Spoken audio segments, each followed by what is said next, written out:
You know, nothing cements our trust more than hearing it firsthand from the people who have been there and done that. Word of mouth, as they say. In our next session, we will be speaking to experts who are working in the trenches and learn some valuable lessons as they talk in depth about their startup's journey in India. For this session, we have with us our moderator, Piyush Puri, EVP Brand Capital International, the strategic investment arm of the Times Group that catalyzes international companies for their launch in India. With him, we have our first panelist, Kurt Marvis, CEO QU, the only Hindi general entertainment brand made for young Indians that harnesses the power of social media. We also have Shashank Dixit, co-founder Descara, an all-in-one platform that offers integrated accounting, CRM, and HR software.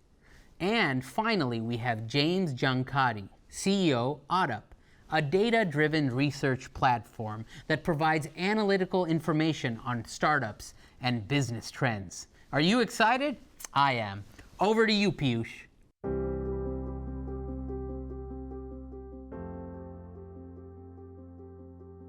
Hello everyone, and thank you for joining us today.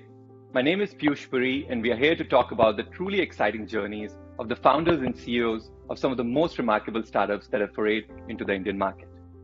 We have with us Kurt Marvis, CEO and founder of QU, Shashank Dixit, CEO and co-founder of Descara, and James Jankadi, CEO and co-founder of Audup. Gentlemen, it's great having you all here for the inaugural ThinkIndia event, and I'm excited to get started. Awesome. Good to see you all. Thank you for having us. I'll dive into the first question. We know that the Indian government is very pro-business and pro-entrepreneurship, as is reflected by the Startup India initiative, which was set up in 2015. And the youth population is massive, nearly 450 million individuals between the age of 15 and 24.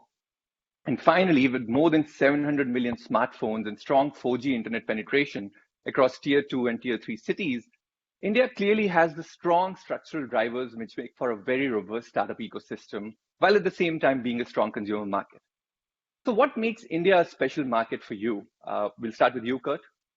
Well, I think you actually just stole the answer to my question from me. Our business, QU Media, was started as a company that believed that what we refer to as social video.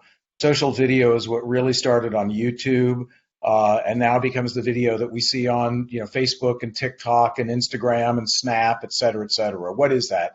That's video that may not just have a passive relationship between what's happening in that video with the consumer, but it has more of an interactive way where you're commenting on it, you're doing something with it, and probably even much more so than that, some of the people that are watching it or interacting with it are also the people that are creating it.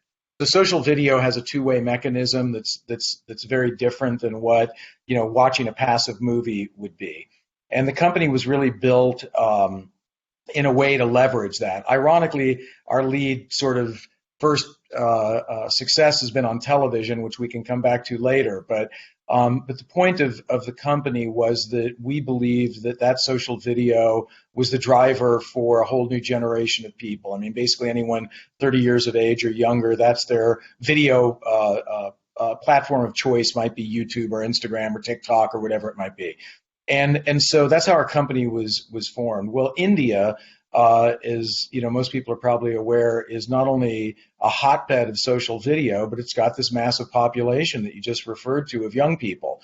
And that's a young population that's upwardly mobile in terms of education, in terms of financial means and wherewithal, in terms of connectivity and bandwidth and devices, et cetera. And so it struck us that it was kind of Mecca, if you will, relative to the opportunity that existed in India for our business, because not only did it have consumers of social video content, but it had a massive content creator community and influencer community that in some ways grew out of India's tradition of filmmaking, even going all the way back to Bollywood. So that's how we ended up there, and so far so good. Thanks, Kurt. So, James, the same question to you. I mean, under your leadership, Order has had a very interested and unusual market strategy. We have grown east to west. You started in Hong Kong, then you expanded to Southeast Asia, and then India. So, why did India feature so early on your roadmap in this case? Was actually a really good question. And it's been a question being asked many times of why not Silicon Valley first, why not Europe? And what we were looking at is where the demographics, particularly for founders and for where investment pools would be heading in, at least in the next decade and 2 decades. And when we started OddUp, China was just sort of really getting started. People had learned to know about that. But we were watching the sort of the stars twinkle in what was going on in India. And we saw that there was, as you mentioned and what Kurt mentioned, a lot of young founders and a lot of founders that would build companies, particularly global as opposed to inward focus. And so as we moved from the east, being China, Hong Kong, Southeast Asia, India was the next relevant part to be. And we are the startup rating system. So we rate startups, we rate crypto, we rate other companies, are all to do with private companies. And we're better to be the best in Asia, but to also have India as well as part of that major ecosystem. And what we've been seeing, particularly in the last 4 or 5 years, is being in India has helped us really understand where the stars will end up being, i.e. where those Indian founders will grow, head into the valley, head into London, and sort of grow their footprint. So being in India was a very, very strategic viewpoint for us. It was great also finding staff, great finding people to sort of back our story and back our product. So if you asked me 4 years ago, was it the right strategy? Absolutely. I would have known. Now I think I'm a genius for doing it. But certainly India has been the best direction for as we sort of grow our Asia presence. Right, right. So, Shank, James and Kurt have both given some really excellent reasons for why startups consider India and why it started featuring so high on their priority list. Same question to you, Shashank. I understand India has always been an important market for Discara, but what has made India so special for you that you're now thinking of it as your second largest market after your home market? I think there is no other market, right, which has this access to English language and has 1 billion people. India is the only place. So I would say, I would actually turn it around and say, is there any other market that you would want to go to as an entrepreneur globally? As you can see, China is not really for external entrepreneurs. Entrepreneurs outside of China have not been successful in China, as everybody knows. India is the only place where if you need access to 1 billion people globally, and you have a very English language driven organization or product, it's the only place. So it complements US very well, actually, and it complements the US culture. It also complements the ethos of US: freedom, democracy, and there's literally, I can't even think of any other market. So you can't go to South America because then you need a language. You need to get that language right. You can't go to most of Europe, right? So and yeah, I mean that's it. So India is the only place where you can launch side by side while you are in North America, and it'll work. And pretty much every product that is successful in the North American market, you would see it's successful in India. Facebook, Google, of course. Twitter is probably the second largest market. I'm not sure about the dollar value, but in terms of users, it's really high up there. Right, right. Well, thanks, Shashank. Some great insights there. So now that we've spoken about why India is an important market for these startups, let's talk about how do these startups go about capturing this market. We have seen in the past that whenever international companies enter India, they tweak their business models in order to ensure a successful pathway to crack the Indian market. So, for example, when Uber entered India, they offered riders the ability to pay in cash in addition to debit cards or credit cards, and a very successful exercise which led to 65% of Uber users using cash. Another example is, a prominent strategy which has been adopted by numerous entrants like edtech companies such as Coursera, Square Panda, who are all localizing the content as well as pricing to better suit the needs, of the Indian consumer. So, James, based on your understanding of the Indian startup ecosystem, its quirks, its nuances, what are some of the key similarities and differences between India and other geographies where you operate? And what is the most critical element to nail down when trying to succeed in India? I think the lessons that we learned, and I learned this lesson the first time I went to Mumbai, was that I wanted a Big Mac and I couldn't get one, but I could get a big, I forget it was a Rajasthan burger. So everything gets molded to the environment, and you learn those messages from the McDonald's, for instance. They'll make their products suit their environment. However, the core drivers of what makes your product successful, which works in the Valley versus which works in Australia, which works in India, are necessarily the same thing. If your product's good, people will buy it. The key thing is how do you adapt it to meet the local market. So, one of the things we tried, when we launched in India is, what do they want to see? And one thing that we found out from, the Indian startup community was, how can we use OddUp to find out how we can then enter Silicon Valley with our startup and grow it as a global company. And, that is a very key thing we learned also about the market and when launching in the market is that, there needs to be, a stepping stone on, how your product gets sold and also how your product is then transpired into, usage within the people. Is the price point great? Is the, content great? Do you need to different languages? And you need to also understand how to sell it as well. So learning all this and then coming back to your question, the reason why we sort of entered that journey in there was because we saw that the talent that was there, we saw the demand was there, and we saw the biggest growth was there. And we've stayed to that, completely. And our journey in India is just beginning. We've been there for 4 years, and it's we've now got a massive team because of it. And so we can only see that the sky's the future for that, as opposed to just getting your toes wet. It's not a 1 day, 2 days, 5 weeks, 5 years. It's a long journey when you enter a new market. Right. And Kurt, you've had a very successful run with QU in India over the last couple of years. Anything you'd like to add in terms of what were the critical elements to nail down when trying to succeed in India? Yeah, I mean, I think there were a couple things. One is, while there's many, many, many similarities, there's also, just as many differences. And so for me, key is to have a partner in India that is as excited about your business as you are, understands what your goals are, who you can trust and who you can work with.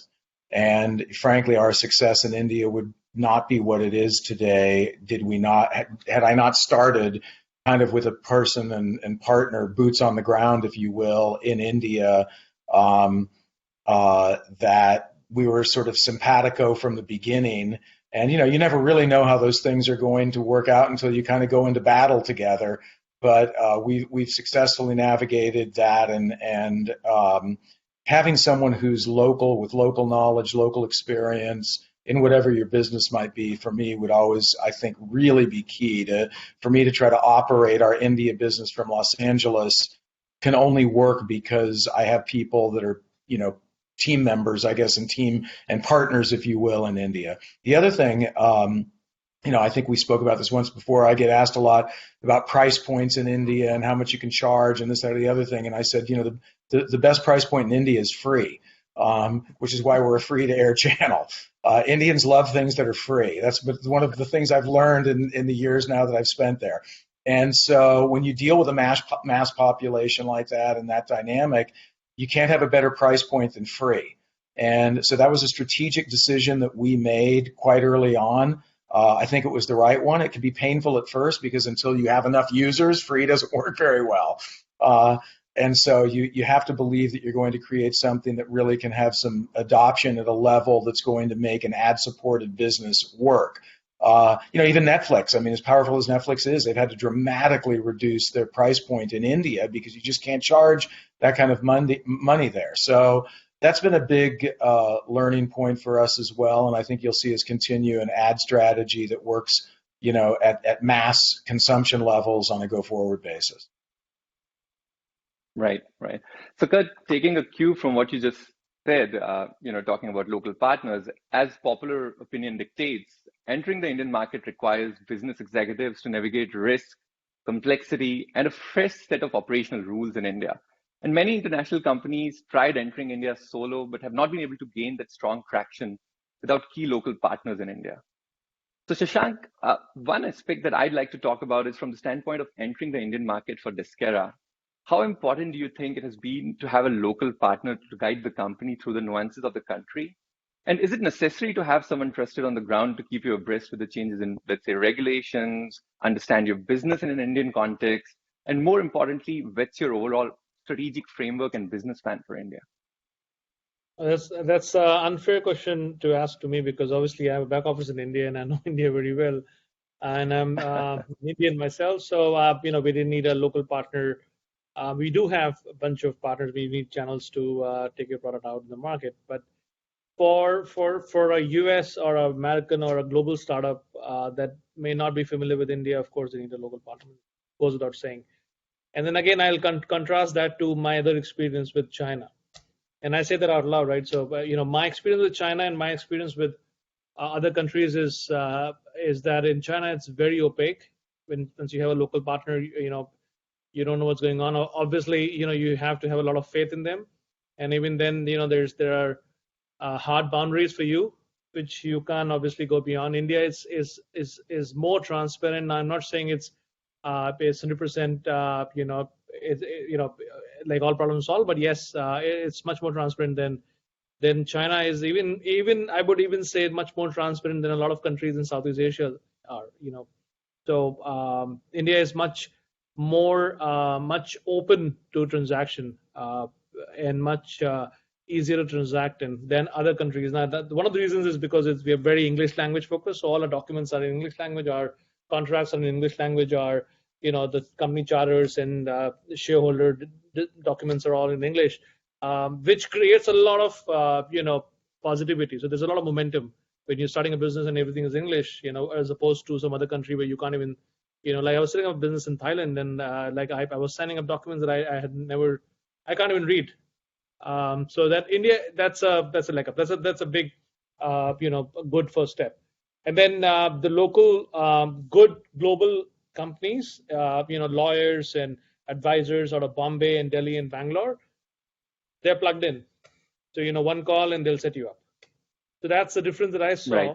Even in global companies in China, by the way, even in Shanghai and Beijing, they struggle with this global taste. So even in global law offices in Shanghai, if you talk to somebody, you can probably see they are struggling with your way of doing business, as opposed to India, where we're very open. We understand, if you're coming from US, we understand what you expect, and we'll get it done for you, which is a very, again, it all goes back to the word jugaad in India. So that's a whole other discussion, but they'll get it done for you, which I think India is very different and very positive, which I saw as a difficulty in other countries that I did business in. Yeah, Right, Piyush, right. I would just add, Shashank, you said everything I would say if I was talking about the opportunity there. It's exactly everything that was just said. And there's a reason a lot of international companies set up in Singapore, because it's rule of law, business is done in English. It feels not to be, inappropriate, but westernized, if you will, in terms of how sort of the business operates. And, for an American going into Southeast Asia and China in particular, it can be very, very difficult to have a sense that you even think you know what's going on. And so the fact that India operates kind of on a business level in English, with English contracts, with a mindset that is sort of more openly entrepreneurial in many ways, makes a huge difference. And it was actually one of the reasons that I felt so confident that we could make it work there. Yeah, Right, I'll give you right. an example. When I work with lawyers in India, even if I'm in Singapore or I'm outside India and they may not know I'm an Indian, or one of my guys who's clearly not an Indian in Singapore talks to somebody in India and they start a business relationship, they can have a start without very formal paperwork in place, which is a leap of faith from the Indian side, because they're always eager to start. No other country, you go to China and they'll ask you a deposit before they talk to you. They'll ask you a deposit, and they will make sure that they they stick to their side of things, right? And understandably so, right? Because they have their own complications. But the experience with Indian lawyers, Indian advisors, Indian partners has always been that they try to help you out. Of course, that's a good side of story, and there are always bad examples as well. So both, for every good example there are plenty of bad examples, but I'm just saying that Indian advisors and partners try to help you out, and I saw that as a big plus. But yeah, I mean, there are bad stories as well. Right, right. And James, I'd love to get your thoughts on that as well. But what I'm going to do is jump into the next question. And as I talk about Audub's journey into the B2B space in India, maybe you can share a little bit more about how you partnered with organizations and companies in India to grow Audub's mandate in the country. But as we all know, India has a very robust B2C market with low to medium barriers to entry, which is why you have established players like Byju's, Flipkart, Big Basket, each of which have a very strong hold, across their segments. Yet you still find a number of startups in that space. On the other hand, the B2B space, the competition is stiff, with highly knowledgeable and skilled local players. And in the last 5 years, more than 4,000 B2B startups have emerged in the country. So, James, since Audub operates primarily in the B2B space, what gets you excited about that particular space in India, and how do you plan on using the international experience that you have to successfully tap into the B2B space in India? So Kurt raised a good point about, the best pricing for consumers is free. We learned that lesson very quickly, and, we were wrestling with that. Do we continue? Because you can't operate a business with people and so forth free. However, companies pay. And what we found in the journey, particularly with what we've done at Audub and who we're working with Audub, B2B pays and B2B wants to pay. And so there's a very big difference between the consumer, let's give you as much social media as possible, which is great, and advertisement businesses work really well because you've got volume and a billion people. But for B2B, it does become challenging. So the sales cycle does take time. But as we started getting more and more clients, these clients have a great network. And one thing we've learned over the years is that in India is one person likes you and you do a great job, they'll talk to two of their friends who work at different tech companies or different sales companies, and all of a sudden you've got 5 or 6 different clients. And when they feel like they're getting some value for their service, they'll want to buy your product more and more. So B2B is actually a really, really interesting space in India, and particularly now with the geopolitical world as we've seen,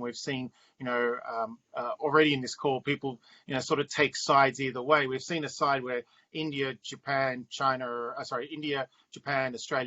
and America are now forming an alliance that is actually, it may be military, or politically smart, but is actually very good economically, because you'll see that there's actually going to be lots of inroads of capital between those areas. And so from a business to business sales point of view, you're going to be able to get access then to maybe someone in Japan that you never had access to, who's talking to a colleague in India, who's talking to a colleague in Australia, a colleague in America. So the B2B space is actually really exciting, and it's blown our mind how lucrative it's been for us when we first went in going, crap, we can't sell for nothing. So for entrepreneurs looking at getting in this space, the B2B is actually very, very exciting. However, I will caution that the sales cycle do take longer than the West. Right. And same question to you, Shashank. I mean, you've clearly seen a lot of success around the globe with Disquera in the B2B space, but specifically in India, which by the SME count forms nearly 45% of the market. How do you plan on using your international experience to tap into the B2B space, as well as are you making any changes specifically for India? International experience would not help in India. And India is a different beast, but there are segments of India, like there are 100 million middle class sort of affluent people. So it's like, a small UK in India that you have to go and find. Then there's there's a lot of other people that would not classify as your typical buyer. So there's a lot of noise. And this is, I think, country specific challenge. You have 1 billion people, so you better have a product that, I think Kurt said it best, sell something for free. Right, get it out, get it for free, and then if you get a lot of inbound, then maybe you can upsell, maybe you can have a plan for B2B. But free starts with free.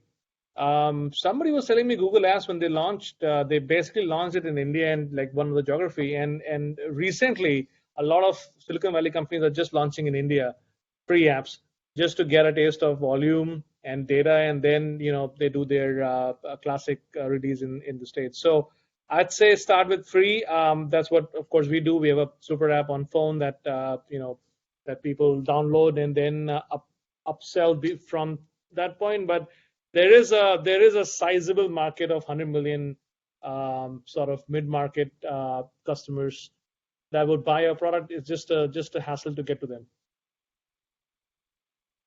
Right. So, Kurt, taking a cue from what Shashank said, with India, a country is itself, a composition of many countries. As per the Press Trust of India, more than 19,500 languages and dialects are spoken in India. And add to this the numerous religions, cultures, beliefs, and traditions, and it only makes sense to see India as a blend of multiple countries. And additionally, with several regulations present at both the national and the state level, many startups find it hard to scale in the country. So what do you think has been the biggest challenge that you have faced while trying to establish a strong foothold in the Indian market? And how did you overcome those challenges? Well, actually, we started when we first launched in India in English, and we thought that English would be sort of acceptable, if you will. And we were wrong about that. It's acceptable on a certain level, and part of that was a bit about, okay, well, if you're a Marathi or a Bengali or Tamil or whatever, still English would be the connectivity between everything. And because so much in the world of social video is actually based on communities and based on my community, language actually is really important, more so than you might even initially think. And so we ultimately pivoted and said, okay, well, look, what's the biggest language? Obviously, it's Hindi. But people outside of India that don't know much about the country, Americans who tend to be very myopic when it comes to their understanding of any country outside of America, to put it mildly, they barely understand that India is made up of all these different languages. They think it's just one homogeneous country. And so, vernacular content, vernacular channels, you take a language like Marathi, there's 100 million Marathi speakers in India. Well, that's, now you're talking about something the size of Germany or France or something. These are major populations. So as we move forward in India, local language, vernacular language becomes increasingly important to us. We did very specifically choose to go after Hindi first because obviously that's the largest language category. But look, as many people know, if you just go into the South as an example, different culture, different language, different customs, that's a massive market as well where we haven't even explored that as of yet. So people ask me all the time, are we going to go outside of India? And I say, well, no. There's out of the 1.3 or 1.4 billion people, depending on what number you want to believe, there are pockets of hundreds of millions of languages and customs where we can go after we've sort of done our first move into the Hindi language category. So we see India as a multi-tiered territory that goes far beyond just one language in Hindi or English for that matter. Right. So this is a good segue into my last and perhaps the most important question, which dictates how a startup can ensure long-term success. And this one is for all three of you. India has more than 50 cities with a population of greater than 1 million residents. Tier 2 and Tier 3 cities are becoming more and more critical to ensuring long-term success of any business in India. And additionally, there are 63 million MSMEs in the country, and that's second only to China. So how have you altered the value proposition in the product to cater specifically to the Indian market and to these Tier 2 and Tier 3 cities that are becoming so important for the startup ecosystem? And what are some insights that you have gained during this process? Any hiccups that you'd like to share with us? I'd really like to know from the point of view of an entrepreneur about what your key learnings and takeaways have been so far in your journey. James, we'll start with you. Sure. The first bit of advice I give an entrepreneur is have a local partner. In times of India and the brain capital, people have been nothing short of brilliant for us. Otherwise, it probably would have failed a miserable death.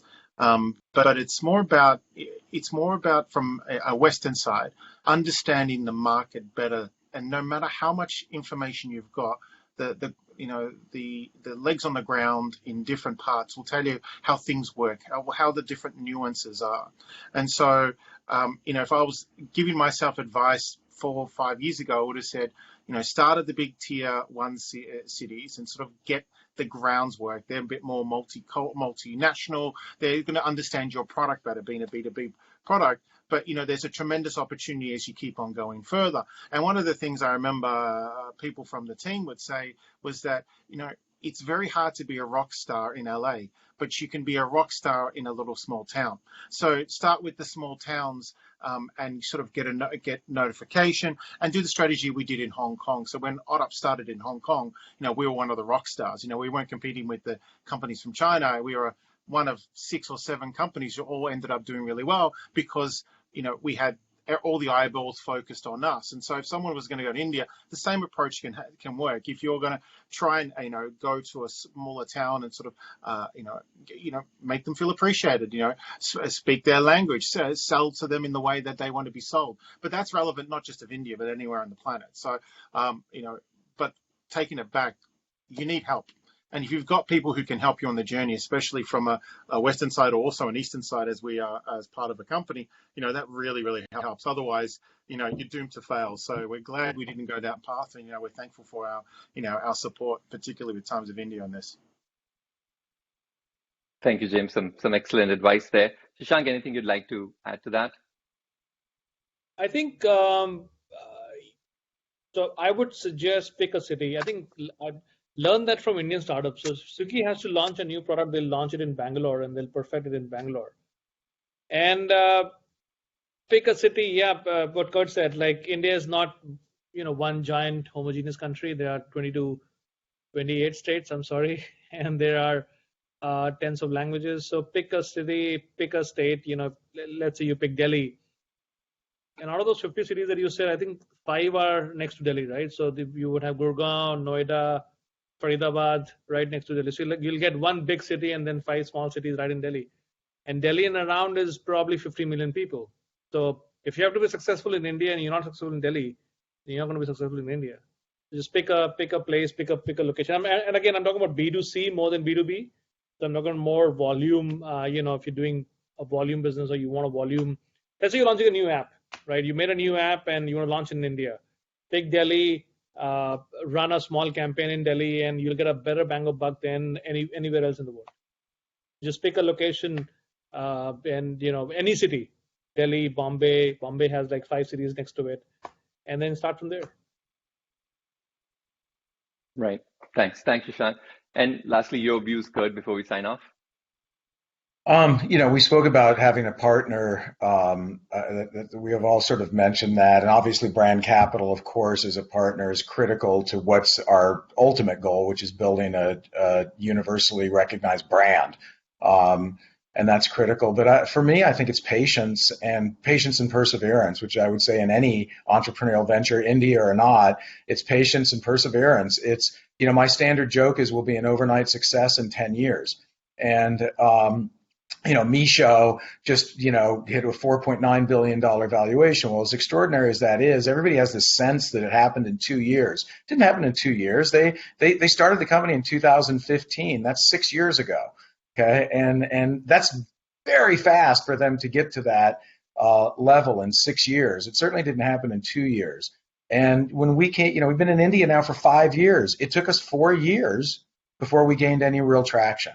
And there were many times along the way that we were ready to just say, forget it, this isn't going to work, I can't do this anymore.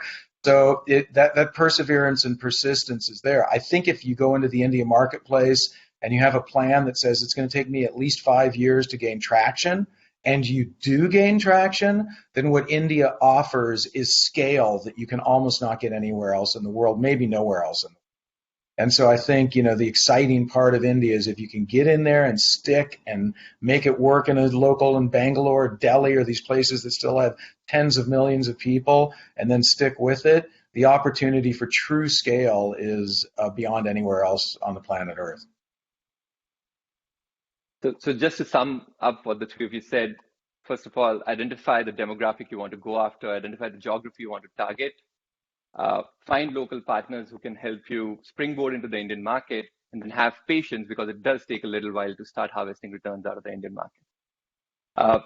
This was incredible, gentlemen. Thank you so much, James, Kurt, and Shashank. Thank you for sharing your remarkable insights with us, and it was great having you today at ThinkIndia's inaugural event. Thank you. Great. Thanks, Piyush. Thanks, guys. Thank you. Thank you, Piyush.